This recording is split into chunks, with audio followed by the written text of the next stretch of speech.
Assalamualaikum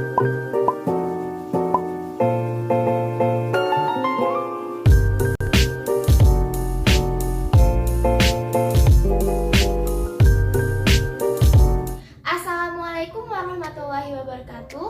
Halo semuanya, perkenalkan nama saya Hana Fairushifa dengan NIM 20010250029 dari kelas 3H, mahasiswi program studi pendidikan guru sekolah dasar, Fakultas Keguruan dan Ilmu Pendidikan, Universitas Muhammadiyah Profesor Dr. Hamka. Pada kesempatan kali ini, saya akan membahas tentang 4 kompetensi guru yang wajib dimiliki di era digital.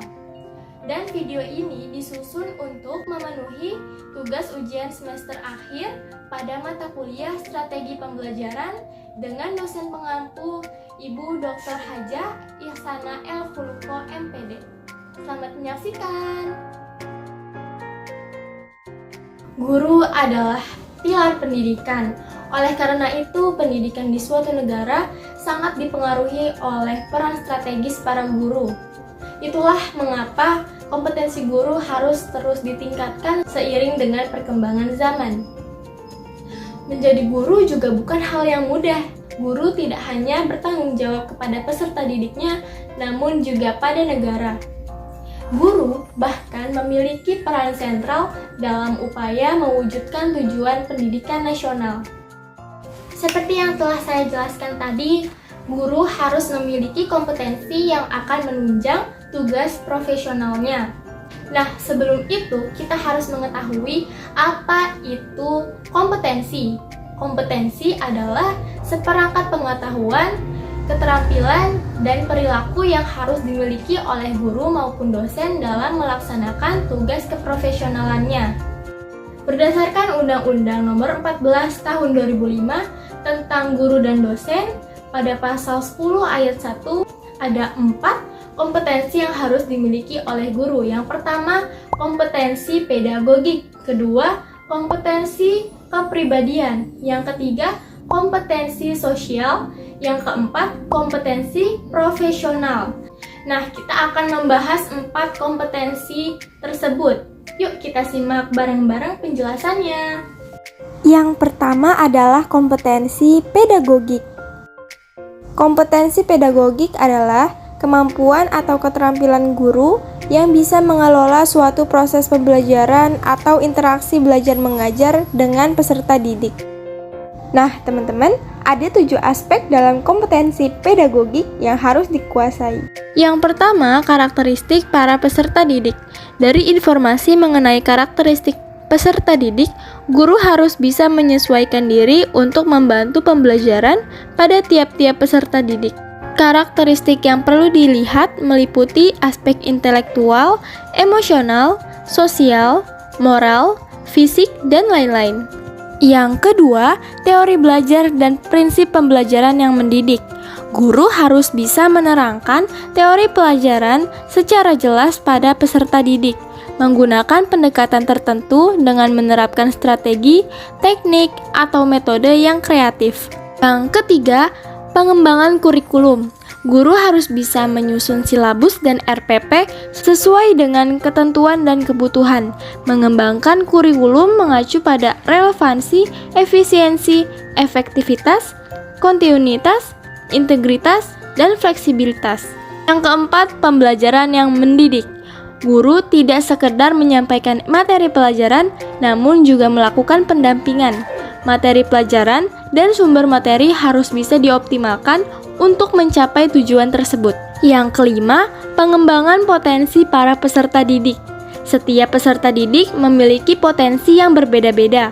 Guru harus menganalisis hal tersebut dan menerapkan metode pembelajaran yang sesuai supaya setiap peserta didik bisa mengaktualisasikan potensinya. Yang keenam, cara berkomunikasi. Sebagai guru harus bisa berkomunikasi dengan efektif saat menyampaikan pengajaran. Guru juga harus berkomunikasi dengan santun dan penuh empati pada peserta didik. Dan yang ketujuh, penilaian dan evaluasi belajar. Penilaiannya meliputi hasil dan proses belajar, dilakukan secara berkesinambungan. Evaluasi terhadap efektivitas pembelajaran juga harus bisa dilakukan. Nah, kompetensi pedagogik tadi teman-teman bisa diperoleh melalui proses belajar masing-masing guru secara terus-menerus dan tersistematis, baik sebelum menjadi guru maupun setelah menjadi guru. Nah, selanjutnya yang kedua ada kompetensi kepribadian. Kompetensi kepribadian berkaitan dengan karakter guru yang wajib dimiliki agar menjadi teladan bagi para peserta didik. Selain itu, guru juga harus mampu mendidik para muridnya agar membantu mereka memiliki kepribadian yang baik. Terdapat beberapa kepribadian yang harus dimiliki oleh guru. Di antaranya, yang pertama, kepribadian yang stabil, bertindak sesuai dengan norma sosial dan bangga menjadi guru. Kedua, kepribadian yang dewasa, menampilkan kemandirian dalam bertindak sebagai pendidik dan memiliki etos kerja sebagai guru. Yang ketiga, kepribadian yang arif, menampilkan tindakan yang didasarkan pada kemanfaatan peserta didik, sekolah, dan masyarakat, serta menunjukkan keterbukaan dalam berpikir dan bertindak. Yang keempat, kepribadian yang berwibawa, meliputi memiliki perilaku yang berpengaruh positif terhadap peserta didik dan memiliki perilaku yang disegani. Nah, yang kelima, berakhlak mulia, meliputi bertindak sesuai dengan norma religius dan memiliki perilaku yang diteladani peserta didik. Kompetensi yang ketiga adalah kompetensi sosial.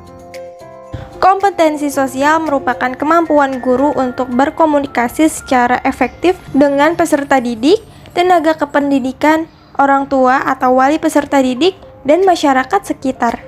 Kemampuan kompetensi sosial meliputi: yang pertama, bertindak objektif, tidak diskriminatif berdasarkan jenis kelamin, agama, ras, kondisi fisik, latar belakang keluarga, dan status sosial keluarga. Yang kedua, berkomunikasi secara efektif, empatik, dan santun kepada sesama pendidik, tenaga kependidikan, orang tua atau wali peserta didik, dan masyarakat sekitar. Yang ketiga, beradaptasi di tempat bertugas di seluruh wilayah Republik Indonesia yang memiliki keragaman sosial budaya. Kemudian yang keempat adalah berkomunikasi dengan lisan maupun tulisan. Kompetensi profesional ini adalah kemampuan atau keterampilan yang harus dimiliki guru agar tugas-tugas keguruan dapat diselesaikan dengan baik dan benar. Keterampilan ini berkaitan dengan hal-hal yang teknis dan berkaitan langsung dengan kinerja guru.